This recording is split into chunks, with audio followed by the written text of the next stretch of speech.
আজি ঝড় ঝড় মুখর বাদর দিনে, আজি ঝড় ঝড় মুখর বাদর দিনে, জানি নে জানি নে কিছুতে কেন মন লাগে না, ঝড় ঝড় মুখর বাদর দিনে।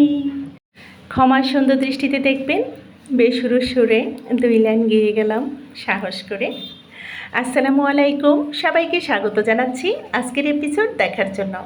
আজ নিয়ে এসেছি তেলাপিয়া মাছের ভর্তা রেসিপি। আর এই ভর্তা রেসিপিটি যদি শিলপাটায় বাটা হয় তাহলে তো আর কোনো কথাই নেই, তাই না? কোনো এক বর্ষামুখর দুপুরবেলায় ধোয়া ওঠা গরম ভাতে, প্রথম পাতের ভাতে যদি এই তেলাপিয়া মাছের সুস্বাদু ভর্তা রেসিপিটি থাকে তাহলে কিন্তু তৃপ্তি সহকারে ছোট বড় সবাই খেয়ে নিতে পারি, তাই না? তাহলে চলুন দেখি মূল ভিডিওতে। সবার প্রথম এখানে মিডিয়ামের চেয়ে কিছুটা বড় হবে তেলাপিয়া মাছগুলো অফ ক্যামেরায় কেটে তারপর লবণ দিয়ে কেচে নর্মাল পানি দিয়ে বেশ কয়েকবার ধুয়ে পানিটা ঝরিয়ে একটা মিক্সার বলে রেখে দিয়েছি। এখন ম্যারিনেশন করে নিচ্ছি মাছগুলো ভাজার জন্য। সামান্য পরিমাণ লবণ, হলুদ, লাল মরিচের গুঁড়ো দিয়ে ভালোভাবে ম্যারিনেশন করে নিচ্ছি। আর মাছের গায়ে কিন্তু দাগ কেটে নিয়েছি, দেখতে পাচ্ছেন, যেহেতু মাছগুলো একটু বড় ছিল, ভেতরটা যেন সুন্দরভাবে ভাজা হয়, সেদ্ধ হয় সেজন্য, আর মশলাগুলো যেন ঢোকে। এরপর চুলাতে একটা কড়াই বসিয়ে দিয়ে সয়াবিন তেল দিয়ে দিয়েছি। আর মাছ যখন ম্যারিনেশন করব ভাজার জন্য তখন কিন্তু মাছের গায়ে সামান্য পরিমাণে একটু সয়াবিন তেল দিয়ে দেব। তো দেখতে পাচ্ছেন আমি একটু সয়াবিন তেল দিয়ে ম্যারিনেশন করে নিয়েছি, আগে দিতে ভুলে গিয়েছিলাম, পরবর্তীতে দিয়ে দিলাম।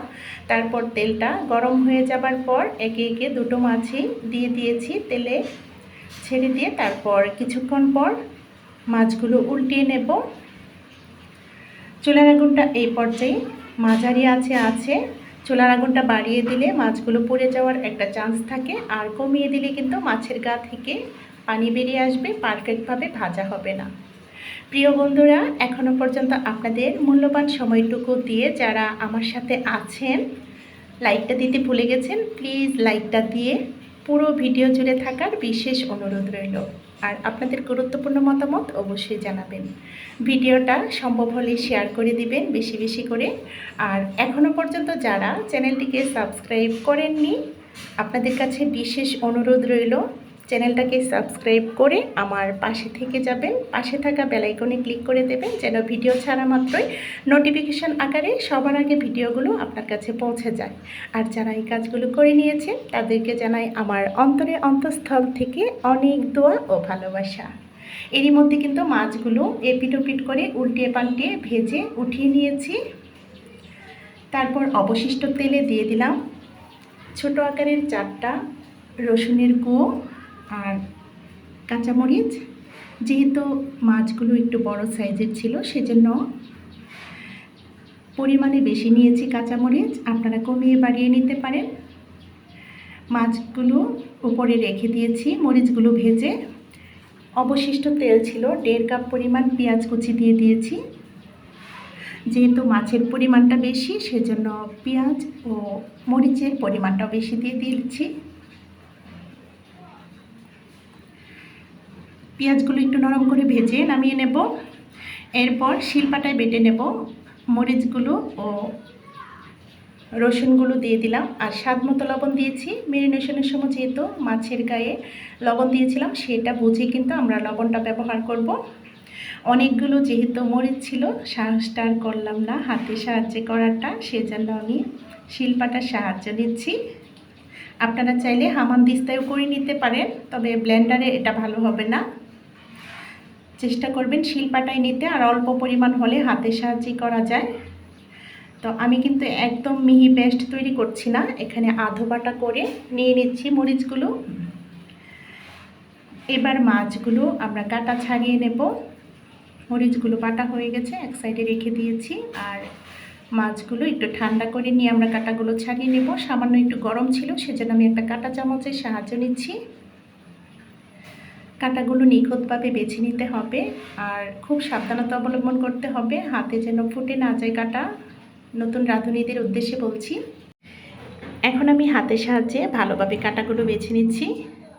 ভর্তার পরিমাণটা একটু বেশি করে নিয়েছি। যখন কিনা ভর্তাটা তৈরি করবেন, তেলাপিয়া মাছের ভর্তা তৈরি করলে একটু বেশি করেই করার চেষ্টা করবেন, তা না হলে কিন্তু ভাগে পাবেন না। তাই ভর্তা প্রেমীদের জন্য সতর্কবাণী, যদি বৃষ্টি হয় তাহলে তো আর কোনো কথাই নেই। মুষলধারে বৃষ্টি হচ্ছে। আমি কিন্তু গতকাল ভিডিওটা আপলোড করেছিলাম মিউজিক দিয়ে, বৃষ্টির কারণে ভয়েস ওভার করতে পারিনি, সেজন্য কিন্তু কপিরাইট এসেছে। সেজন্য আবারও আমি ভয়েস ওভার করে ভিডিওটা আপলোড করব। আর এই যে কাটাগুলো দেখতে পাচ্ছেন রেখে দিয়েছি, আমাদের প্রিয় মোয়েজ্জা খাবে। এই যে দেখতে পাচ্ছেন কখন থেকে আমার সঙ্গে ঘুরঘুর করতেছিল। ওরা দুজন খেয়ে নেবে, ওর বাচ্চা কিন্তু না, সে একজন পালিত বাচ্চা, ভীষণ আদর করে ওকে, দুধ খাওয়ায়, নিজের সন্তানের মতোই লালন পালন করছে। দোয়া করবেন আমার মোয়াজ্জার জন্য, মোয়েজ্জা ও কিটি। এবার সমস্ত কাটাগুলো ভালোভাবে বেছে নিয়ে তারপর হাতের সাহায্যে মেখে নেব সমস্ত উপকরণগুলো। এখন ভেজে নেওয়া পেঁয়াজগুলো ঢেলে দিয়েছি। পেঁয়াজগুলো একটু নরম করে ভাজলে হবে, বেরেস্তা করতে হবে না। হাতের সাহায্যে ভালোভাবে মেখে নিচ্ছি। আসলে ভর্তার পরিমাণটা এতটা বেশি ছিল, মাশাআল্লাহ, পাটাতে মাখানো যাচ্ছিল না, সেজন্য আমি একটা বড় মিক্সার বলে নিয়ে নিচ্ছি। ভালোভাবে সমস্ত উপকরণগুলো মেখে নেব। আমার মনে হচ্ছিল এই ভর্তাতে ঝালের পরিমাণটা কম হয়ে গিয়েছে, সেজন্য কিন্তু এখানে শুকনো মরিচ, ভাজা শুকনো মরিচগুলো শিলপাটায় বেটে মিশিয়ে নেব। আর ভর্তাতে কিন্তু শুকনো মরিচের গুঁড়ো থাকলে বেশ ভালো লাগে, এর দানাগুলো মুখে পড়লে অসম্ভব রকম ভালো লাগে। তো মরিচগুলো গুঁড়ো করে দিয়ে দিয়েছি। এই পর্যায়ে দিয়ে দিচ্ছি আদা কুচি। অবশ্যই চেষ্টা করবেন মাছ ভর্তাতে আদা কুচি দিতে, স্বাদটা দ্বিগুণ হয়ে যায় আদা কুচিটা দিলে। এই পর্যায়ে চাইলে কিন্তু ধনিয়া পাতা কুচিও আপনারা দিতে পারেন, তো আমার হাতের কাছে ধনিয়া পাতা কুচি ছিল না বলে দিতে পারিনি। এভাবে করে আমি সমস্ত উপকরণগুলো হাতের সাহায্যে মেখে নিয়েছি। তেলাপিয়া মাছের ভর্তা রেসিপিটি হয়ে গেছে আলহামদুলিল্লাহ। দেখুন ফাইনাল লুক, দেখতে না যতটুকু লোভনীয়, খেতে দুর্দান্ত স্বাদের হয়। আশা করি বরাবরের মতো আজকের রেসিপিটি আপনাদের ভালো লেগেছে। যদি ভালো লাগে একবার হলেও ট্রাই করবেন, আমি আশাবাদী আপনাদের ভালো লাগবে। এবার আমি বল বানিয়ে সার্ভিং প্লেটে সার্ভ করে দেখিয়ে দিচ্ছি। আসলে আমি আন্তরিকভাবে দুঃখিত, এই মুহূর্তে লোডশেডিং হয়ে গিয়েছিল, ভর্তার যে এত সুন্দর কালারটা আমি আনতে পারিনি, ক্যামেরার ফোকাসে আসছে না। আশা করি আপনারা বুঝতে পারবেন। তো এতক্ষণ পর্যন্ত আপনাদের মূল্যবান সময়টুকু দিয়ে যারা আমার সঙ্গে ছিলেন, আমার অন্তরে অন্তঃস্থল থেকে অনেক দোয়া ও ভালোবাসা। তো পরবর্তী ভিডিও দেখার আমন্ত্রণ রেখে আজকের মতো এখানেই, আল্লাহ হাফেজ।